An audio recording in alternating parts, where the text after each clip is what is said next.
I was getting visions regularly. It just looks like I was just getting the visions were so strong that it didn't look like I would recover from them.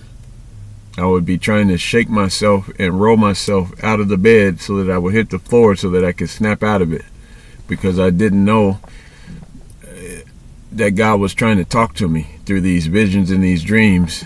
And this one, it sure did seem like a vision. And I thought I was asleep, but I used to have the collection of music from the worldly music. And I kept them in I used to keep all my music in the furniture. And I thought when I woke up from this vision, this had to have been a vision. This was too riveting to be a dream. It was shaking me and everything.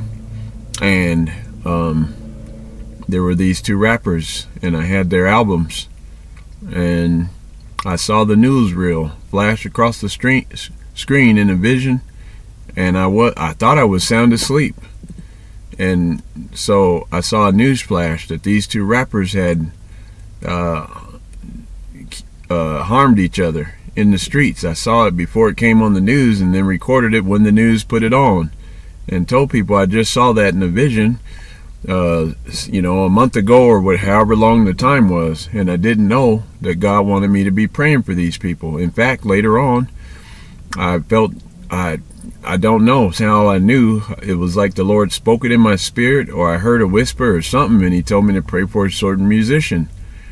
And lo and behold, after I began to pray for him, something happened. So anyway, these rappers, I saw it in a vision or a dream that Tupac and Biggie had, and Notorious B.I.G., Christopher Wallace, Tupac Shakur had done each other harm and took each other out. And then it came on the news, and one by one.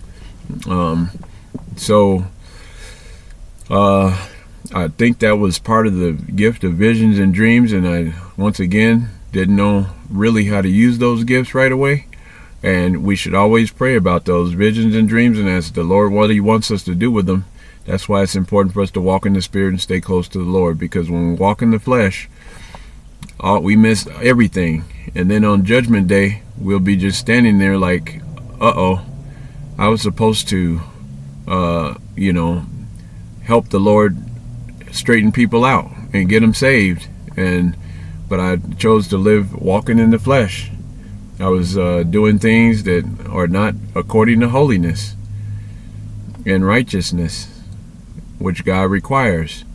So be blessed. That dream happened, I believe in I don't even remember. I think it was 1996 or something like that. And I remember trying to shake myself loose from some visions.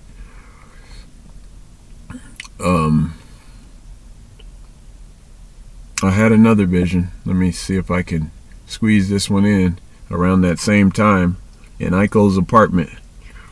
And it was similar to that one. A lot of shaking and riveting and trying to snap out of it. And I saw Brooke, Patrick's friend, and he was, I don't know, he turned like into something else, like he was possessed, and he had supernatural power from Satan, but he was trapped inside of this cage, and I couldn't get this demon out of him. And when the light shined in from the front door is when I snapped out of it. I think I saw in the vision that was going to happen, and then it happened. So that person was in bondage and is in need of prayer to keep out of bondage because of something that happened in their youth, and where they lost one of their arms. So I will conclude with those two visions. Be blessed in Jesus' name.